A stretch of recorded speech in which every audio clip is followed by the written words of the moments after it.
Accident Man tells the story of a man named Mike, who is the main character of this film. Mike works as a hitman and specializes in disguising his murders to look like accidents. One night, a man appears slightly drunk in his apartment. Unbeknownst to the man, Mike is already waiting in the apartment because he is the target. The darkness of the night favors Mike's action. When the man tries to turn on the light, his attention is diverted as he sees a glowing Hoptrop watch No. SE under a small lamp on top of his cabinet. The man immediately grabs a chair to reach the watch. From the darkness, Mike uses a prepared 11mm rope and directly strangles the man's neck. Mike successfully kills his target and makes the death look like a suicide by hanging. After carrying out his action, Mike then goes to a nightclub to calm down.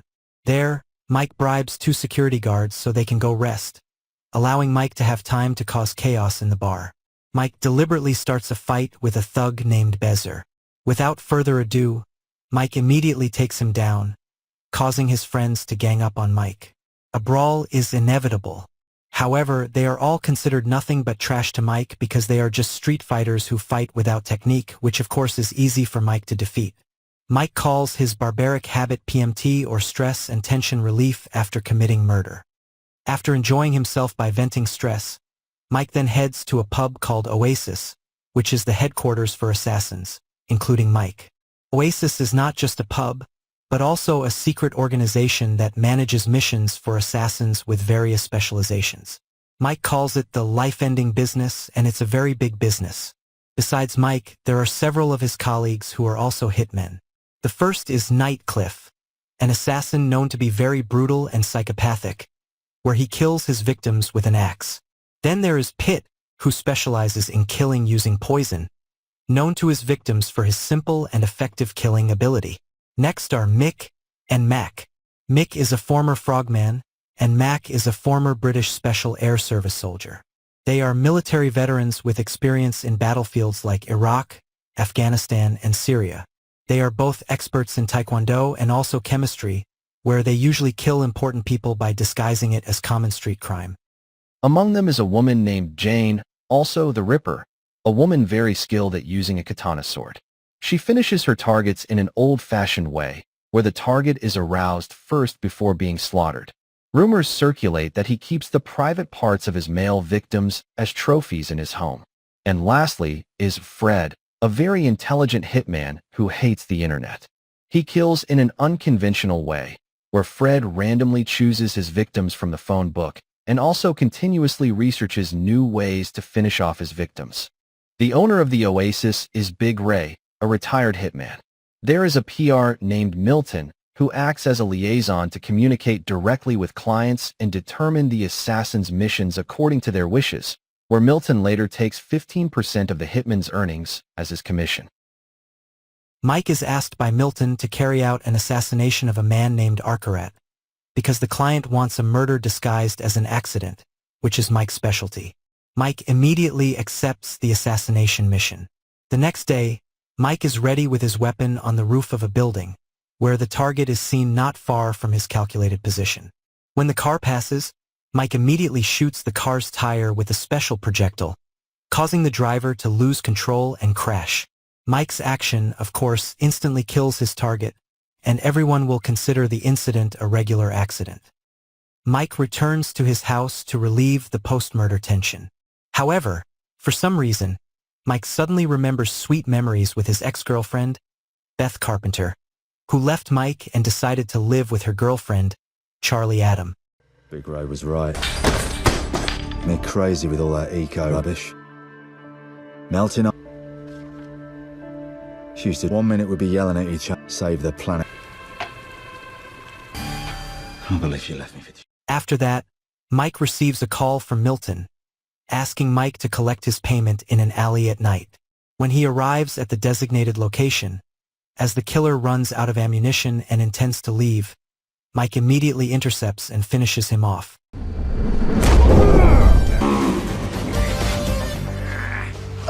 Listen, you come in. You see, every day's a school day. Painful?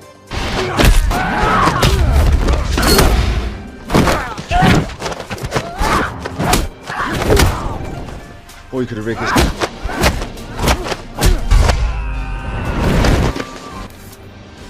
Think it's going to do much for you?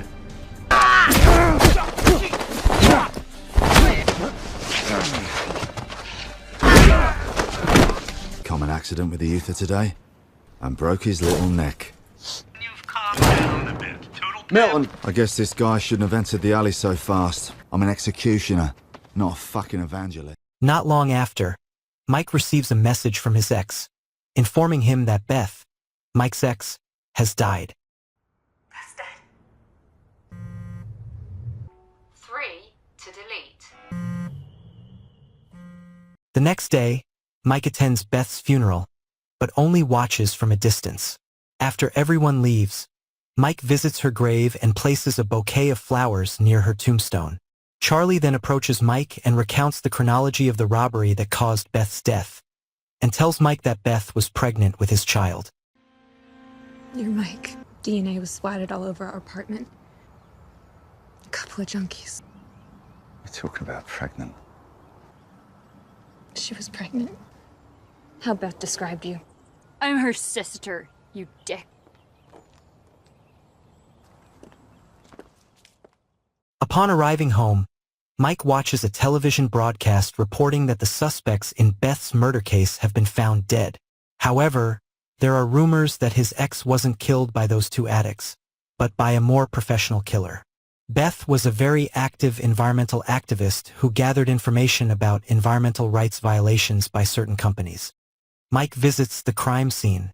At the location, Mike tries to reconstruct the chronology of Beth's murder based on the data written in the police report.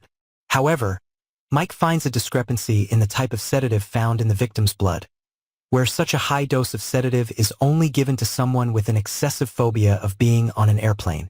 While Mike knows for sure that Beth was not afraid of flying at all, Mike finally realizes that Beth's murder was carried out by a professional killer, not addicts. Mike concludes that Mick and Mac are responsible for Beth's death because they specialize in disguising murders as common street crime. Two drug addicts did all this. This thing happens a lot. Says it was prescribed by a psychiatrist. Traces of... Since when? Chronic anxiety of flying. A pencil might be used to treat... This must have been a pro. These guys... Mick and Mac written all over it with hair and skin samples from... Fucking... Mike then goes to the place where Mick and Mac are practicing Taekwondo and prepares to beat them up. Mike accuses them of having killed Beth, but both deny the accusation. Mike then tells them that Beth was pregnant, so Beth would unlikely use a high dose of sedative as it would endanger her fetus.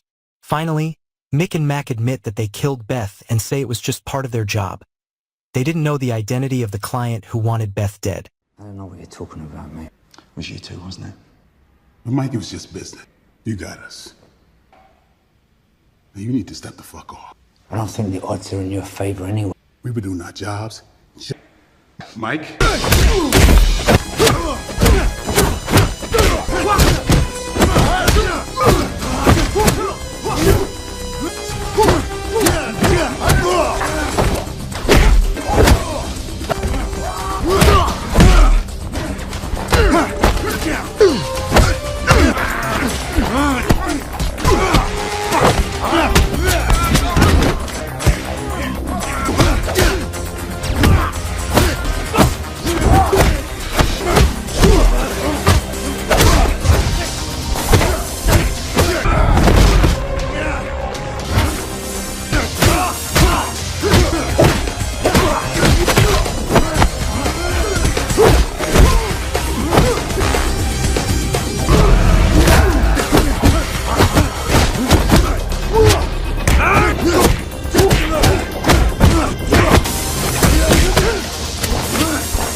Even though Mike knows that Mick and Mac were just doing their job, Mike still beats up both of his colleagues. After being pressured by Mike, they then say that Milton might know the identity of their client. Okay. All right. Shut the fuck up! Listen. I know that shit. Then who gave you the brief? Of course it was Milton. You was already... Besides, you was already done with the bitch. Stay the fuck away from me. Yourselves a favor. Mike. Mike immediately returns to Oasis and meets with Big Ray, who reminds Mike to never get emotionally involved in his work, and says that Mick and Mac were only doing their job without any grudge or purpose beyond their business. But Mike insists he wants revenge. An angry Big Ray then tells Mike to cool his head and not get carried away by emotions, then points a gun at Mike and orders him to leave.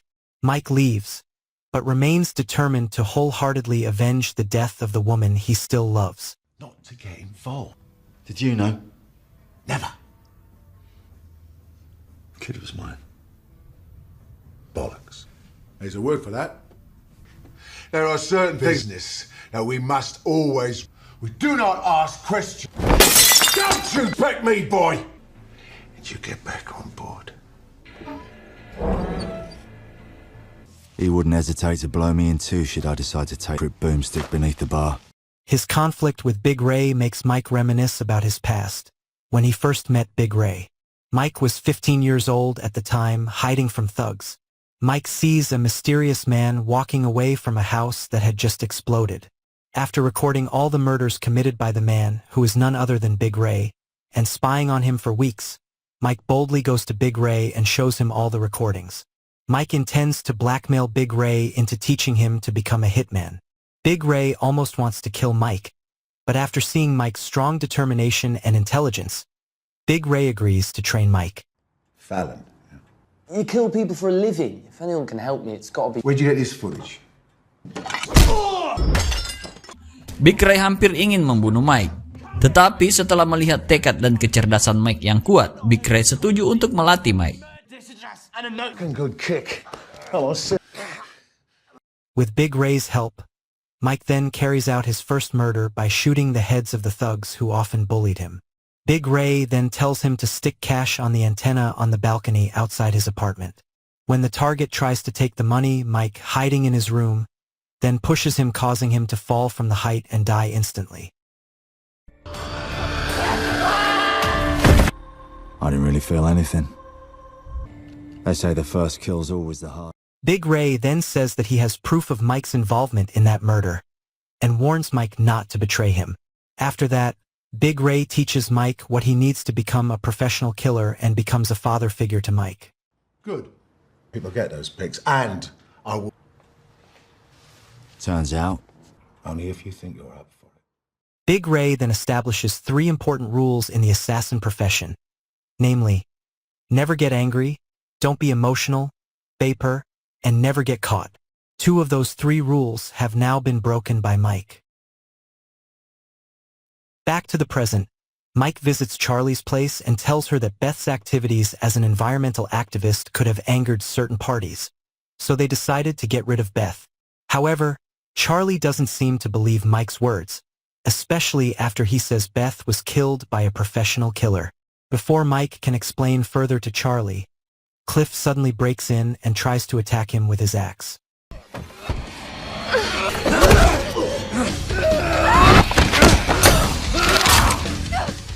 Mike is forced to fight his most brutal colleague, and accidentally causes Cliff to be killed by his own axe.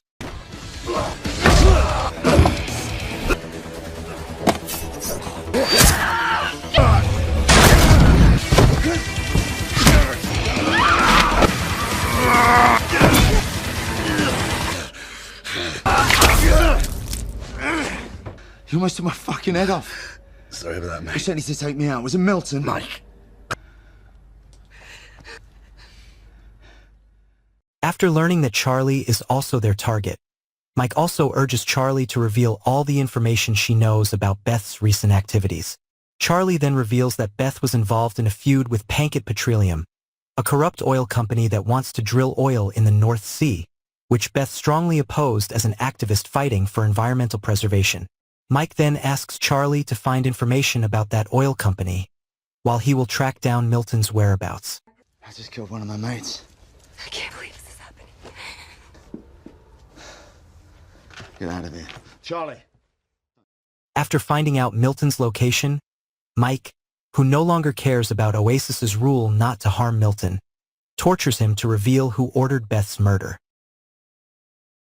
Now I can live with the fact that you got out of my Beth and when the nation attacks. Oh, poppycock!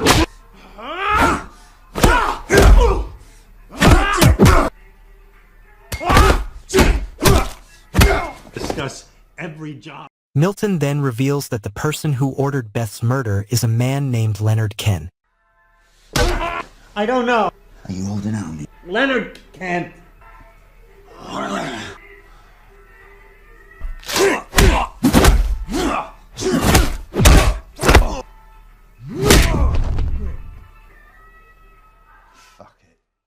Mike immediately calls Charlie and arranges a meeting as soon as possible. Meanwhile, at Oasis, Big Ray and the others gather to discuss Mike, who they think has gone too far by killing Cliff. They then decide to finish off Mike immediately. Impaled on his own act. I think it's clear to all of us. I might have to rethink my retirement. That's bullshit. I went in on Fallon. The safety of the client is your... Go fucking kill him. End of... What? After meeting with Mike, Charlie reveals that Beth had been gathering information about Pankit Petroleum, a corrupt Indian oil company, which Beth obtained from someone else, an accountant named Arkarat who was previously killed by Mike by making him crash his car. Before Mike leaves, Charlie gives the evidence of the information Beth had obtained, while Mike tells Charlie that the person who ordered Beth's murder is Leonard Ken, who works there. Oh, yeah. And you find out who did this to Beth. She loved you, and she cared about you. What are you doing, you people? Mike immediately goes to Ken's office and tortures him, threatening to throw him out the window to force Ken to reveal all information about his involvement in Beth's murder. Threatened by Mike, Ken is forced to reveal everything by handing over a recording containing the voice of another man who ordered Ken to kill Beth. Who organised the hits? One person carried out all the hits. Some American prick. I recorded all the... You're not going to kill me. Give me the fucking thing. Not long after, Mick and Mac suddenly enter and shoot indiscriminately. Ken dies in the incident. Mike fights Mick and Mac until Mick accidentally shoots and kills Mac.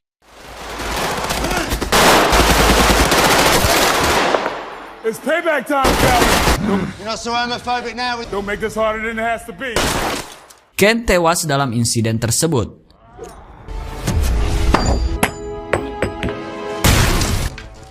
Mike berkelahi dengan Mick dan Mac, sampai Mick secara tidak sengaja menembak Mac dan membunuhnya.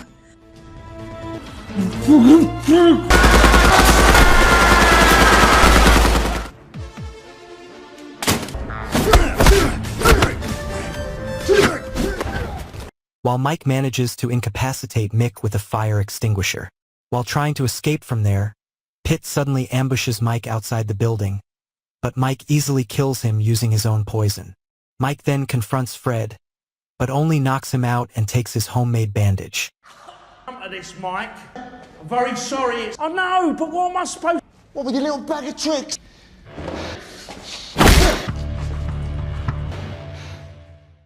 After that, Mike immediately goes to the house of Ken's superior, an oil tycoon named Adel Zim.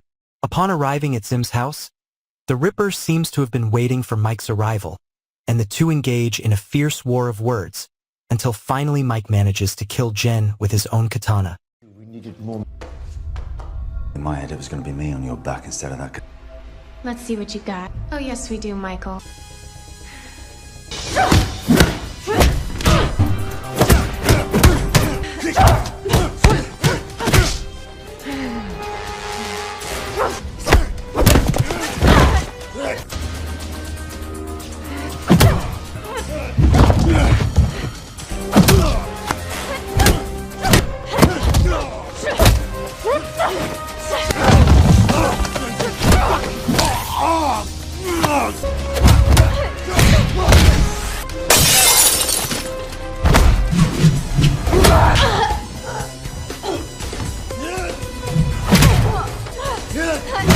Toast, Michael.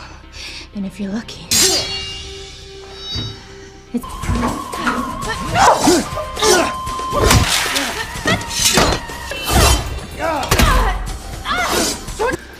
Yeah, I'm pretty sure you wanted to fuck. You always thought I was flirting with you, didn't you? Kill you.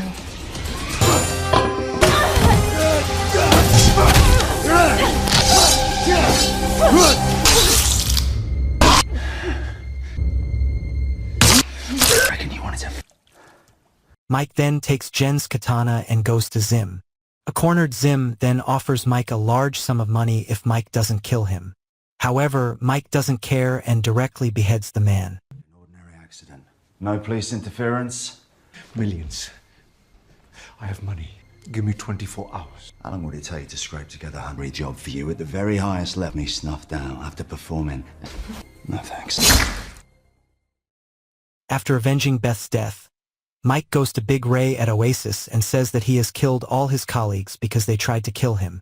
Mike then plays the recording he got from Ken, which reveals that Milton was the one who ordered an amateur hitman to kill Mike when he was in the alley, and assigned Mick, Mac, and Cliff to kill him. Feeling angry and betrayed, Big Ray beats up Milton, who has confessed everything. Thought you might break two of the rules for a minute there.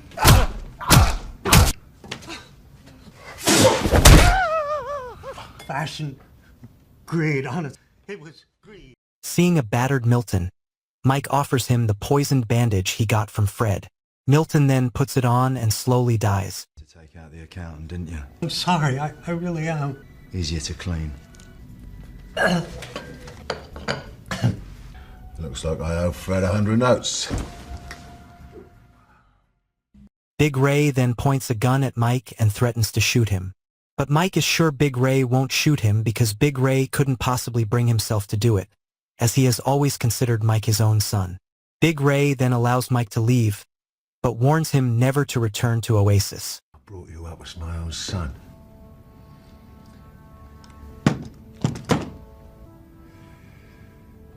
Get the fuck out, Mike.